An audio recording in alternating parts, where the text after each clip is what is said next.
Good evening, everyone, and welcome to the Term 2 student tutorials for Specialist Mathematics with TI-Nspire. Tonight, we'll be looking at applications of differential equations in the topics of population and Newton's law of cooling. My name is Stephen Crouch, and this evening, we'll be joined by Bojana, James, Chris, and a few other trainers who are on hand and ready to help you with any questions you may have in today's session. Please place your questions in the chat and they will help you out as soon as possible. In today's session, we'll be looking at the reviewing of exponential growth and decay that result from first-order differential equations. We will also review some logistic growth and limiting population numbers. We'll also look at Newton's law of cooling, and in conjunction with all of these, we will look at how to use the DE-solve command as well as the usual algebraic solve command. So the first bit of business is exponential growth. So exponential growth is growth that occurs when a quantity Q changes at a rate that is directly proportional to the size of that quantity at any particular time. In mathematical terms, the derivative of that quantity with respect to time is directly proportional to the quantity. So the differential equation that typically models this type of exponential growth is simply dq dt equals k times q, where k is some positive real constant, and the solution is of the form q equals q0 times the exponential with an argument of kt. So q0 is the initial value of the quantity, and k is our growth constant. So just to visualize what exponential growth looks like, let's say we start with one object, and we have exponential growth with a growth factor of 2.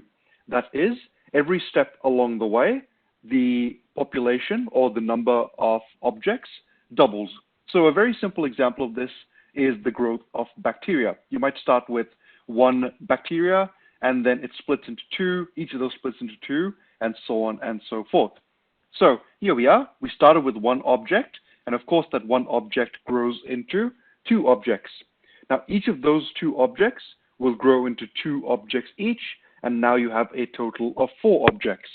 And then you take that into another step, and each of those 4 objects goes into another 2 each, and you end up with 8 objects. And basically, you keep going on and on. You'll get 16, then 32, etc., etc. In other words, we've got exponential growth over here, where we have a growth factor of 2 going on. Okay, so let's look at our first exam-style question. We've got a number of mice n in a particular area, and the number of mice grows at a rate proportional to the current number, as I've mentioned before. So initially, we had 4 mice in this particular area, and then after 3 months, there are 32 mice present in that specific area. The question says, how many mice are present after a year? So we are, of course, assuming exponential growth of year due to the rate of change being proportional to the current number. Okay, so the first thing we're going to use, the first command, is we're going to use the DE-solve command. Now, the DE-solve command, you can either find that in the catalog, or you can actually type out DE-solve as I'm doing right now, or alternatively, you can get it from the menu. So all you need to do is go to menu, then 4 for calculus, and then press D, and D will bring up a wizard for the differential equation solver. Okay, so the syntax for this, as has been shown in a previous tutorial, is basically the variable, the dependent variable, which is the number of mice n, and we're differentiating that with respect to t. So you simply need to press the pi button, and then press left, and then press enter, and there's your dash right there. So we have n prime is equal to k multiplied by n. So this is dn dt equals k times n. So we're using the variables given to us in the question. The only one I've really used brand new is the k, and that k we will eventually solve for during the course of this session. Next, our independent variable, that's of course time, so I'll use t for that. I'll tab over to dependent variable, I've got n for that. N is the number of mice. And what I'll do is I'll put the initial condition. The initial condition of our question was that initially there were 4 mice. So the way to state that is you write n bracket 0, close bracket, and equate that to 4. I will leave the second condition blank, and we will use the solve command to find the value of k. So I'll tab over to the OK, and now I will press enter.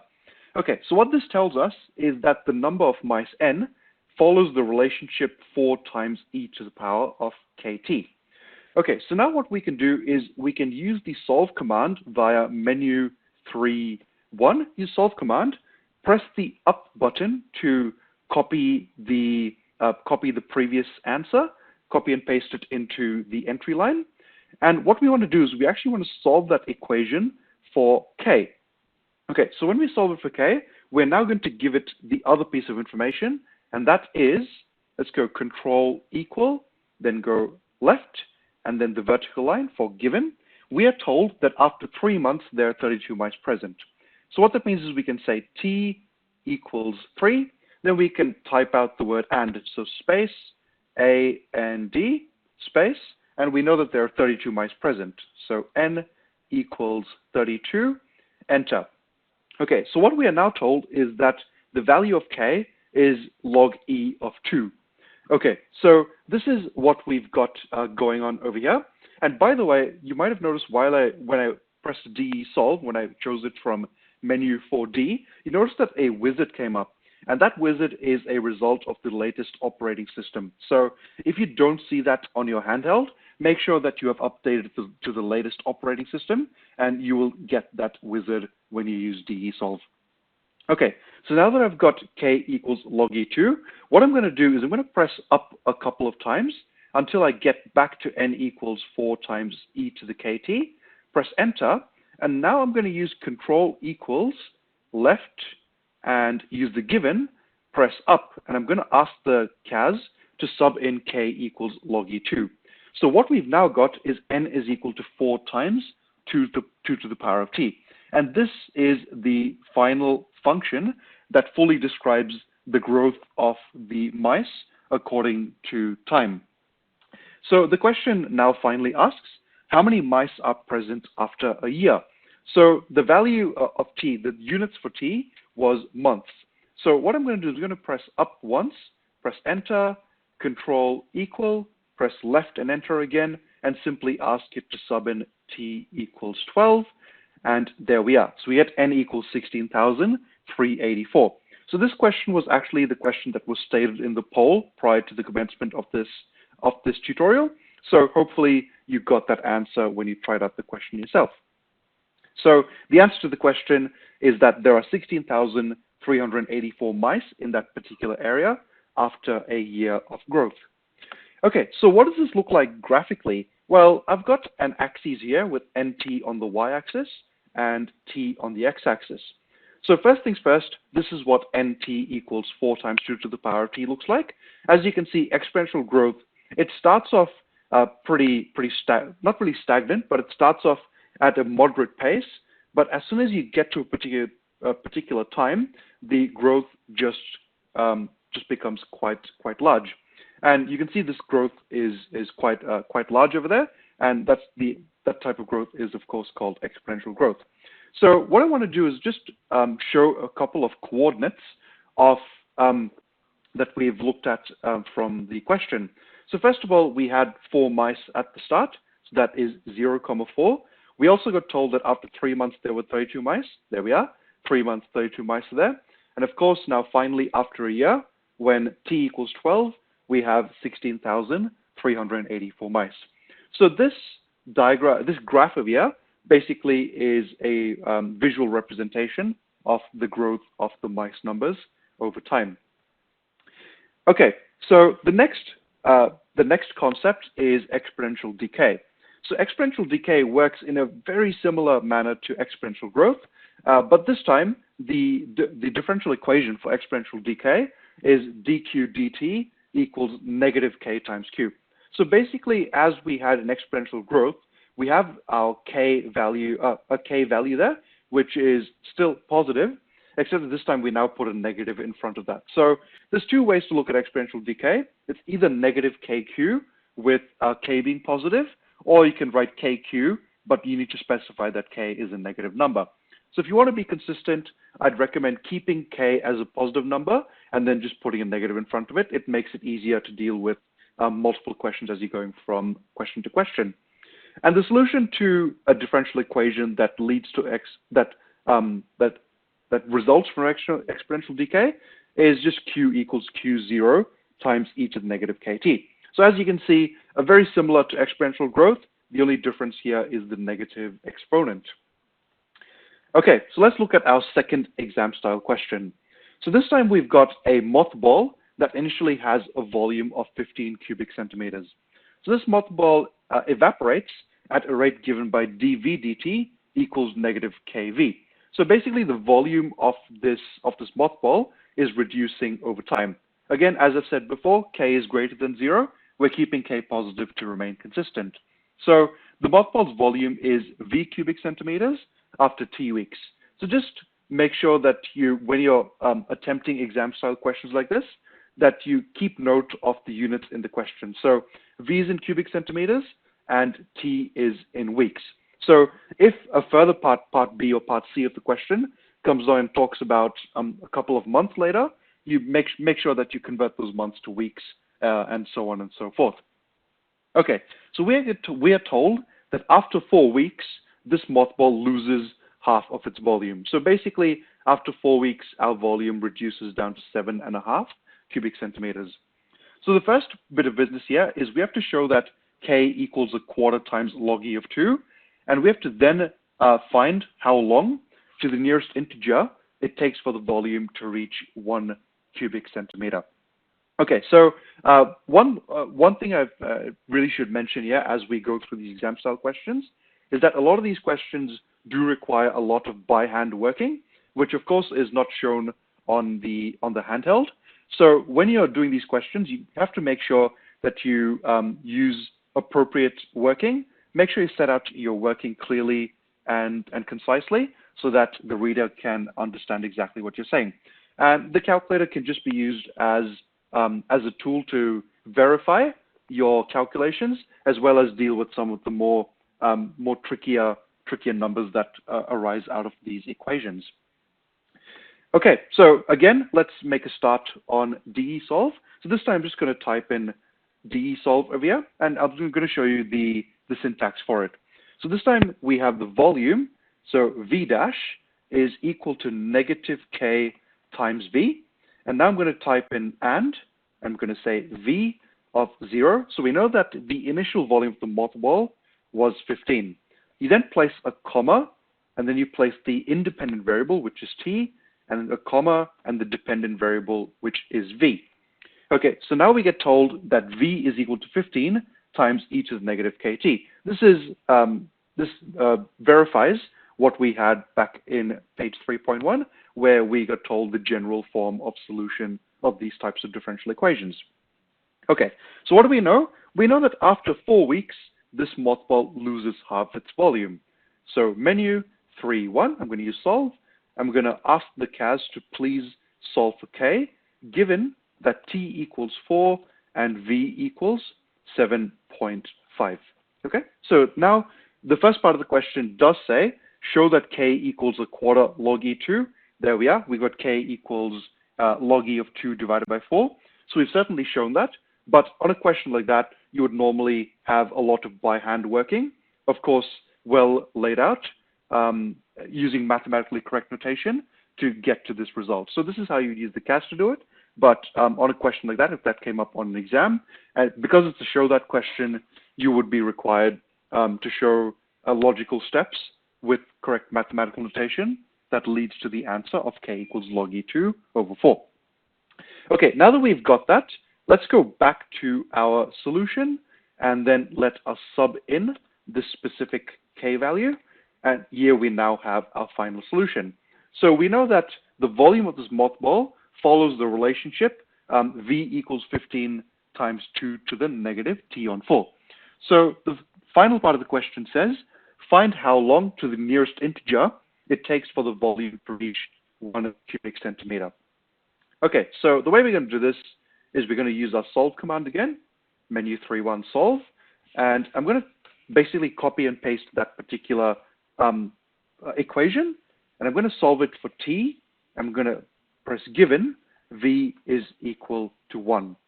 Okay, now once I've done that, I press enter, and I end up with the exact value of t equals 4 times log E15 over log E of 2. However, the question does say find how long to the nearest integer it takes. So we're going to press Control Enter to approximate this, and we get 15.62, etc. Weeks. And we want the nearest integer. So to the nearest integer, we're talking about 16 weeks. So it takes approximately 16 weeks for the mothball to reduce its volume down to 1 cubic centimeter. Okay. So let's look at this graphically again. We've got VT on the y-axis, and we've got T on the x-axis. So this is the graph of the volume over time. So as you can see, I've got it from 0 weeks all the way to 17 weeks. And you can see the exponential decay going on there. So the initial volume was, of course, 15 cubic centimeters, which is our endpoint in the domain. We then know that after 4 weeks, it becomes 7.5 cubic centimeters. And then finally, after approximately 16 weeks, we now have exactly 1 cubic centimeter of volume left. All right, so there we go. So now we've taken care of exponential growth and exponential decay. The next type of growth I'd like to talk about is something called logistic growth. So logistic growth tends to be a more realistic model of how populations grow. And the reason behind that is that logistic growth takes care of the capacity of the system. So we know for a fact that populations can't grow exponentially because the amount of resources that support that population are finite. So logistic growth is one model of population growth that takes care of this bound. Okay, so the differential equations that typically model logistic growth have a very specific form. And if you use Q as the quantity, then we've got dQ dt equals K times Q, and that multiplies by the maximum population, which is sometimes called the carrying capacity, minus Q over there. So what we've really got is we've got the rate of change of our quantity being a product of the quantity itself and the difference between the maximum quantity and the quantity itself as well. Okay, because we're looking at logistic growth over here, we're going to have K being greater than 0, and Qmax, as I said before, is our carrying capacity, which is basically the maximum population that the system can support.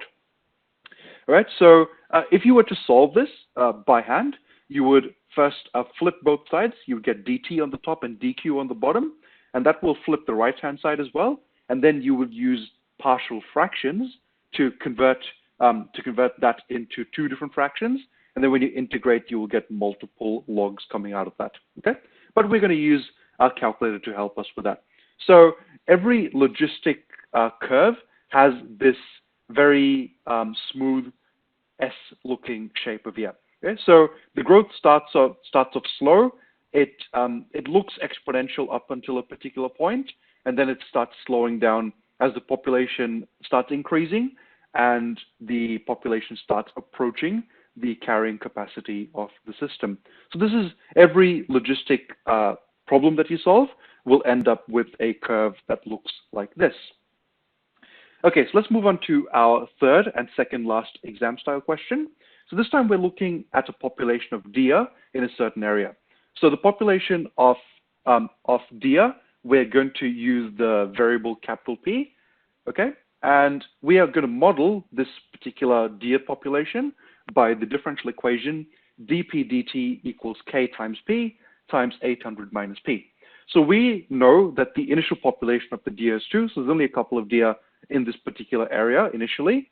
And then after 4 years, the deer are counted, and there are now 120 deer over there. So our first question is that we have to show that the population follows the function P equals 800 over 1 plus 399 e to the negative 800 kt, where k is this 1 over 3200 times log e, and we have to hence determine the maximum population of deer in the area. Okay, so quite a full-on question, but let's use our calculator to help us through the work. Okay, so again, I'm going to use menu for D. I'm going to go back to my wizard this time. So we have P dash, which is dp dt, equals K times P times bracket 800 minus P. Now, before I go any further, I want to bring your attention to the fact that I've used multiply signs between K and P and between P and the bracket. And the reason behind that is if you don't do that, the calculator will recognize K and P as a single variable, which is not what we want. And if you don't put the times between P and that bracket, it will think that P is a function and that you are trying to substitute 800 minus P into it. So it goes without saying, whenever you are talking about two variables, make sure you put a multiply sign between them, and also between a variable and a bracket, make sure you put a multiply sign between them if you are implying a multiplication. Okay, so our independent variable is of course T, our dependent variable is of course P, and our initial condition is that at the start we had 2 deer. So let's go OK, and now the wizard has set up the function for us, or the command for us, and now we get P equals this particular look. Now, if you look back to the actual question, it actually has just 800 on the top, but our work here has given us 800 along with an exponential of here. Okay, so of course, the question is, how do you convert from this to the question to the form given in the question? And this one is actually done by hand. So all you have to do is simply multiply this fraction here by e to the negative 800 kt. Basically, as if you were trying to rationalize the denominator. So if you multiply this fraction here by e to the negative 800 kt over e to the negative 800 kt, this e and this e to the positive 800 and the other e to the negative 800 will of course multiply to get 1, and you're left with 800 on the top. This e at the bottom multiplied by the e to the negative will become a 1, and then you'll end up with e to the negative 800 kt accompanied with the 399, which is exactly what you see in this one over here. So that is a step that actually gets done by hand. The calculator gives us this as a result. Okay, so the first part of the question is to show that, and the second part of the question says we need to show that k equals 1 over 3200 log e 1197 on 17. So how would that work? Well, let's do menu 3.1, and we're going to solve this equation for k. And what do we know? We know that when t equals 4, because after 4 years, the population is 120. So after 4 years, we are told that there are 120 deer. And now, finally, when you do ask the calculator to solve for k, you end up with k equals 1 on 3200 times log e of 1197 on 17, as the question specified. So that's great. We are on the right track there. Okay, so the final part is, let's determine the maximum population of deer in the area. So to do that, we're going to go back to the previous solution for P in terms of K and T. We're going to bring that down to the entry line, and we're going to ask our handheld to please substitute in the K value that we have just found. When you hit enter, we now have P fully defined in terms of numbers and in terms of T as well, which is great. Okay, so as you can see, the E has gone over there. The E has gone away because the E and the log E have basically merged into each other, and we end up with just numbers and there's no E anymore. Awesome, so how do we find the maximum population? We're going to take the limit of this function. So to use the limit command, we're going to go to menu, 4 for calculus, 4 for limit, and we're going to press T in there. We're going to let it run all the way to infinity. So you find infinity from the pi palette. And in the bracket of here, we're simply going to press up, enter to copy that, and we end up with the maximum population of 800. So what we've done is we've taken the logistic solution over here for P in terms of T, and we've asked our calculator to basically find the limit of that logistic solution as T goes to infinity, and we've ended up with 800 over there. Okay, so if you look far into the future and assuming the growth of the DIA maintains its current mathematical model, the DIA will have a maximum population of 800. Okay, so what does this look like visually? Well, this is the function that we've just looked at. So as you can see, you have pretty much the same logistic curve as I showed before. And we have initial population of 2 DIA. We then have 120 DIA after 4 years. And then as you can see, it asymptotes up to 800. So far enough into the future, we have a maximum population of 800 DIA possible. Okay, so here is the final concept of this tutorial. We're going to look at Newton's law of cooling. And Newton's law of cooling is a very simple, but at the same time, very, very powerful law. And it simply says that the rate at which an object cools is proportional to the difference between that object's temperature and the ambient temperature of the surroundings. So we are going to look at the ambient temperature and assume that it's constant, just to keep things simple. So an easy example of this is when you take a pie or cake out of a hot oven and place it on the kitchen bench. Let's assume that the room and the kitchen is of a particular temperature. Newton's law of cooling perfectly describes the temperature of the cake. So the differential equation that typically applies to Newton's law of cooling is of the form dt, or d capital T, d little t, is equal to negative k times T minus TA. So capital T is the temperature of the object whose temperature is changing, and TA is our constant ambient temperature. Of course, we're going to, as usual, make K greater than 0. And because we've got cooling going on here, we're going to have a negative in front because our temperature decreases. Okay, so as I said before, there's multiple scenarios where Newton's law of cooling applies. Here is a pie in an oven, there is a cake in an oven, and here is an ice cube that's been taken out of the freezer. So there's multiple situations where Newton's law of cooling applies. Here are just 3 possible situations.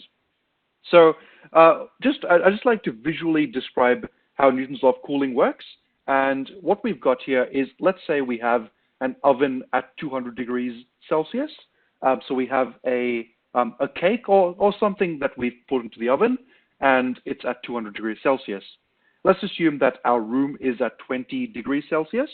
And as soon as we take out the cake or pie or anything like that from the oven, that temperature of that particular object would be at 200, as you can see up there. And what I've got, this pink number, as you can see there, is the rate of change of temperature. So right now, the initial rate is about -62. So what that means, at the instant that the cake is taken out of the oven, the temperature of the cake is reducing at a rate of roughly 62 degrees Celsius per minute. And as the cake cools down, what you notice is that the rate of temperature decrease is actually reducing as well. So not only is the cake's temperature reducing, but the rate at which the temperature of the cake is reducing is also going down. And that satisfies Newton's law of cooling, because remember what it said? It said that the rate of change of temperature is proportional to the difference between the cake's temperature and the room's temperature. So as the cake's temperature reduces and it gets closer to the temperature of the room, the differential between the cake's temperature and the room's temperature becomes smaller, and therefore, because of that smaller differential, the rate of change of temperature reduces as well. And eventually, as the cake's temperature approaches the temperature of the room, it basically stagnates to the temperature of the room itself. Okay, so that is a rough indication as to how Newton's law of cooling works out. So here comes our final exam style question. And what do you know? We have a cake over here as well. So we have an oven at 180 degrees Celsius, so a cake has been baking in that oven for a sufficiently long time that we can assume that the cake itself has taken on the temperature of the oven, that is 180 degrees Celsius. And we placed the cake on a kitchen bench, and this kitchen bench is located in a kitchen that has a constant ambient temperature of 18 degrees Celsius. Okay, so that's some pretty realistic figures over there. And after 4 minutes, so we have a stopwatch running by the side of that cake, and exactly at the 4-minute mark, we stick a thermometer into that cake, and assuming that the thermometer instantly tells us temperature, the thermometer tells us that the temperature is exactly 104 degrees Celsius. So we're going to assume that Newton's law of cooling, which is d theta dt equals negative k times theta minus theta a. So I'm using theta over here because the calculator doesn't differentiate between capital T and little t. So I'm just using the Greek letter for T over there, just to keep things simple. So assuming that Newton's law of cooling applies, we're going to find the temperature of the cake 12 minutes after it is taken out of the oven. Okay, so how are we going to do this? I'm just going to use the desolve command, and to get theta, I'm going to use the pi command. So pi, let's go to theta. Theta prime is equal to negative k times, and I'm going to go to theta again. So theta minus, and the room temperature is 18. And then our initial condition is that the temperature, as soon as the cake is taken out of the oven, is going to be 180 degrees Celsius. Our independent variable is time. Our dependent variable is theta. So what that means is the temperature of the cake follows 162 times e to the negative kt plus 18. So of course we have to figure out what k is first, and the way we're going to do that is menu 3.1 solve, and basically comma k. We're going to solve that for k, and then we're going to ask it to substitute in the other condition, and that was when t equals 4. So after 4 minutes, our temperature was 104 degrees. So theta equals 104, and there we are. We have k equals negative log e of 43 over 81 divided by 4. So before we go any further, let's take that solution and substitute in k equals the resultant k value we had before. And finally, we end up with this as our solution for the temperature for every moment after the cake was taken out of the oven. Right, so the question asks us to find the temperature of the cake 12 minutes after being taken out. So let's again copy and paste that and substitute in t equals 12, and there we are. So we have an exact value of this big fraction of here, and the approximate temperature is roughly just over 42 degrees Celsius. Okay, so that is answering the question. Now, the question did not specify decimal places, so if this was an exam or assessment question, you would be expected to leave your answer in exact form, which is 277,112 divided by 6,561. If you write it correct to 1 or 2 decimal places, that's not answering the question, because the question did not specify decimal places. So just something to look out for. All right, so let's finally look at a graph of this temperature as the cake has been taken out of the oven. So here we go. This is the graph of what we've just witnessed. We've got the ambient temperature of 18 degrees, of course, down here. And as you can see, the temperature of the cake reduces and eventually will settle down to the ambient temperature. So the initial temperature was 180 degrees, which was the oven's temperature. After 4 minutes, we had 104 degrees of the temperature of the cake. And finally, after 12 minutes, that was the exact temperature of the cake. Excellent. So that is all the time we have for now. Thank you so much for joining us this evening. I hope you learned something from this tutorial. All the best with your studies, and we hope to see you in future tutorials for specialist maths. Thank you, everyone, and have a great evening.